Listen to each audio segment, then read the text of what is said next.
원금 보장을 그렇죠. 그게 이제 핵심이에요. 이자는 많이 받더라도 불안하잖아요. 그거에 대한 세금이 지금 문제가 될 수도 있어요. 이제 배당 수익으로 투자 상품이다 보니까 배당 소득세로 합쳐질 수가 있습니다. 이게 만기가 되면 예, 금융소득 종합과세 대상이 된다거나 아니면 건강보험료에 영향을 미친다거나 퇴직연금 있죠. DC형 뭐 이런 거 가입하시면 어차피 퇴직할 때까지 그 돈 못 꺼내 쓰잖아요. 그런데 공격적으로 어디 주식에 넣기엔 난 무서워. 뭐 이렇게 생각하시는 분들은 이제 이 IMA라는 안에 상품이 대안이 될 수가 있는 거겠죠.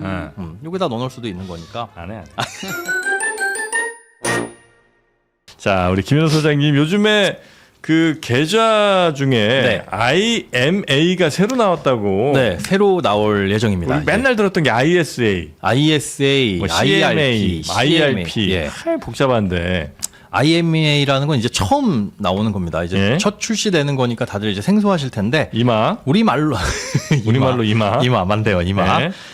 우리말로 하면은 종합투자계좌라고 해요. 네. 근데 여기에 돈을 넣으면은 그냥 증권사가 미리 증권사의 상품입니다. 네. 증권사가 미리 정해둔 방식으로 돈이 굴러가고 네. 정해진 만기를 채우면 원금도 보장되고 네. 이자를 주는데 이거는 약속된 이자를 딱 예금처럼 주는 게 아니라 투자 성과에 따른 수익을 지급을 해줍니다. 그런데 이게 여기에서 돈을 넣는 걸 증권사가 굴려주는 개념이라서 운용 보수라는 걸 좀 떼가요. 네. 네, 운용 보수를 한 0.1에서 0.2에서 한 1% 정도 되는 100만 원 넣으면 한 2,000원에서 10,000원 정도 되는 수수료를 떼가는데 여기다 그럼 넣으면 무슨 식으로 돈을 굴려주냐? 막 증권사가 그냥 전문가를 투입해가지고 막 주식도 샀다 팔았다 막 이게 아니라 네. 채권에다가 투자를 합니다. 정해진 상품에다 투자를 하는데 대부분이 채권. 70% 이상을 기업 금융 관련. 그러니까 사실 기업에 돈 빌려주는 거예요.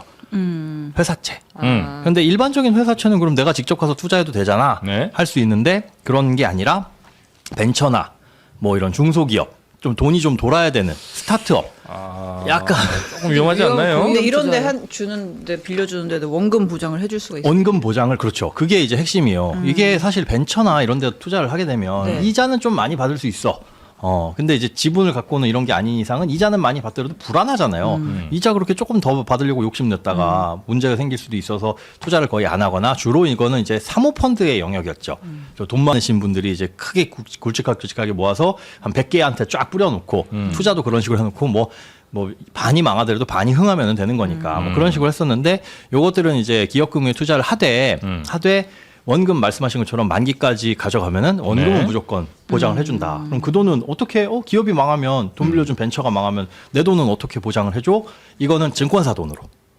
네, 증권사 돈으로. 근데 그러면 높은 수익을 기대하기는 어렵겠네요. 그렇긴 해요. 그러니까 지금 나오는 예측되고 있는 상품이에요. 이건 아직 나온 게 아니라서 지금 두 개 증권사. 그러니까 앞서 그거부터 먼저 설명을 드리면 망하면은 증권사가 본인들의 돈으로 메꿔줘야 되잖아요. 그러니까 자산 규모가 8조 원 정도 되는 8조 원 이상 되는 증권사만 이걸 팔 수 있도록 허가를 내줍니다. 지금 지정된 곳은 딱 두 곳. 미래에셋하고 한국투자증권 한 쪽. 요 두 군데에서만 이제 다음 달에 출시가 될 예정인데 지금 한 3개 정도의 유형으로 아마 나올 것 같다. 앞서 네. 정해진 만기를 채워야 이자를 준다라고 했는데 안정형 같은 경우에는 이제 폐쇄형입니다. 만기는 꼭 채워야 돼요. 1년에서 2년짜리 상품. 길진 않네요, 기간이. 네. 1년에서 이게 짧게는 1년에서 길게는 7년까지. 이렇게 구간으로 나눠가지고 상품이 좀 달라집니다. 저수익형은 이제 1년에서 2년짜리. 요거는 연 4에서 4.5%가 목표 수익률이에요.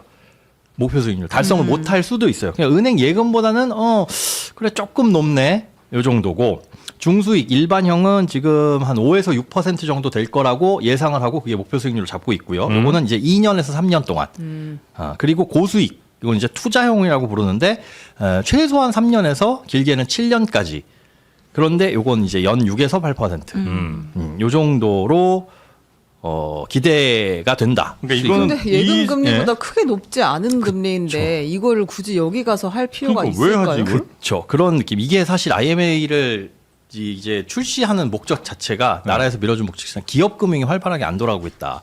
벤처나 이런 곳들에서 돈을 빌리기가 우리나라에서는 사실상 쉽지 않다라는 거예요. 네? 미국 같은 경우에는 BDC라는 게 있어가지고 이게 1980년도에 이미 도입된 이 제도인데 벤처 캐피탈은 많이 들어보셨죠? 벤처 기업들한테 돈 빌려주고 이렇게 가져. 그런데 이 투자 대상이 조금 달라요. 자산의 70% 이상을 미국의 비상장 기업이라든가 소형 상장 기업에 무조건 투자하도록 돼 있고 여기에 투자한 돈은 이제 그런 중소기업들에게 장기 자금으로 공급되도록 의무적으로 되어 있습니다. 그냥 그렇게 딱 맞춰져 있어요. 그러다 보니까 중소기업들이 이쪽 창구에서 돈을 좀 마련을 할 수가 있는 거죠. 근데 우리 같은 경우에는 그런 채널이 사실은 없다 보니까 벤처 금융 뭐 이런 것들 밖에는 없다 보니까 요거 채널을 좀 넓혀가지고 개인들의 돈을 좀 많이 모아서 활발하게 투자도 될 수 있도록 그렇게 해주자 그런 것들이고. 그러면 이 돈 받은 증권사들은 네. 투자처가 거의 정해져 있는 거네요. 투자처가 딱 그렇죠. 그 말씀드린 대로 중소 벤처 기업 여기에만 무조건 의무적으로 70% 이상을 뭐 이렇게 들어가게끔 되어 있습니다. 특히나 이제 고수익 상품 같은 경우에. 그러니까 이걸 폐쇄형으로 만드는 만기를 지켜라라고 하는 이유는 뭐냐면 네. 그런 기업일수록 이제 안정적으로 돈을 빌려다가 써야 되는데 갑자기 뭐 1년 만기로만 돈을 빌려드립니다. 이러면은 꾸준하게 쓸 수가 없잖아요. 네. 그래서 이런 폐쇄형으로 해두면 7년 동안은 돈 못 찾아가요. 그 동안에는 중간에 손해 볼 수도 있어요. 그런 식으로 해둬야 돈을 빌리는 입장에서도 이거는 이제 길게 가져갈 수 있으니까 폐쇄형으로 두는 겁니다. 오묘합니다. 근데 오묘해요. 들어가야 될 저 건 가입자 입장에서 할 이유가 별로 네, 없어 크게 보이는데. 아, 근데 지금 매력적으로 저 금리가 느껴지는 낮아지게 되면 이게 만약에 주식 같은 거라면은 네.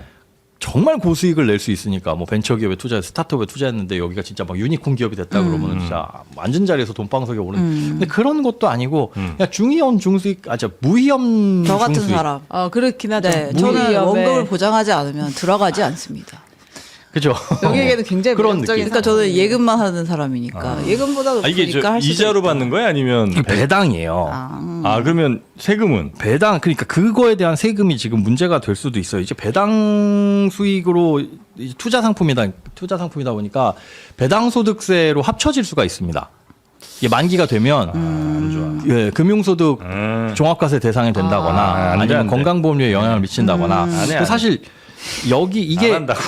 그러니까 몇 푼 되지도 않는데 이게 또 그걸 세금 내면 아니 왜 근데 이렇게들 안 해요? 그러면 내가 직접 가입하기에는 조금 애매해. 신혜원 기자님 같은 사람만 그렇게 해볼까 할 수도 있지만 다른 채널도 있어요. 무슨 뜻이냐면 퇴직연금 있죠. 네. DC형 네. 뭐 이런 거 가입하시면 어차피 퇴직할 때까지 그 돈 못 꺼내 쓰잖아요. 아. 그런데 공격적으로 어디 주식에 넣기엔 난 무서워. 네. 뭐 이렇게 생각하시는 분들은 이제 이 IMA라는 안에 상품이 대안이 될 수가 있는 거겠죠. 여기다 넣어놓을 수도 있는 거니까. 안 해. 너무 안 그렇게 할랍니다. 처음부터 다음 달 초에 이게 상품이 출시된다고 하니까 네. 뭐 그거를 뭐 ISA 같은 계좌를 만들어 가지고 여기서 이제 IMA를 투자할 수 있다면 이사를 만들어서 인마로 가요. 근데 너무 어렵다. 할게 이 너무 말을 많다. 이사로 싸는 거예요.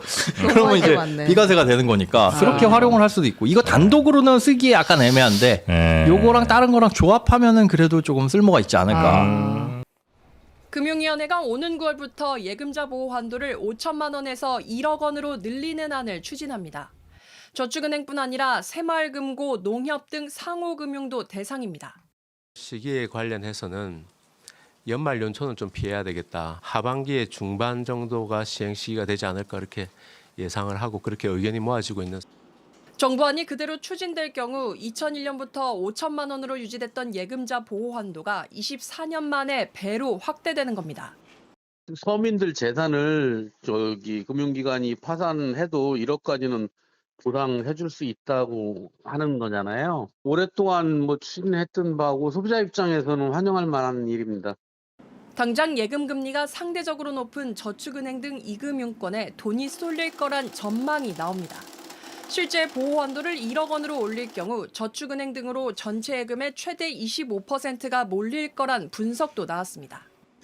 저축은행이 조금 다른 업권에 비해서 부실 가능성이 높다라고 해서 사람들이 좀 안 갈 수도 있는데 한도가 올라가면 예금자 입장에서는 그만큼 세이프해지는 거니까 그쪽으로 몰릴 가능성이 있죠. 다만 이금융권에 과도한 자금이 몰릴 경우 프로젝트 파이낸싱 등 고위험 분야로 투자가 급격히 늘며 금융시장 리스크가 커질 수 있습니다. 이 시기를 틈타 은행 간 고금리 특판 경쟁이 불붙을 거란 관측도 나오는데 금융당국 관계자는 이달 중 예금자 보호 한도 관련 상시 점검 TF를 발족해 자금 이동 상황을 모니터링하겠다고 밝혔습니다. JTBC 정아람입니다.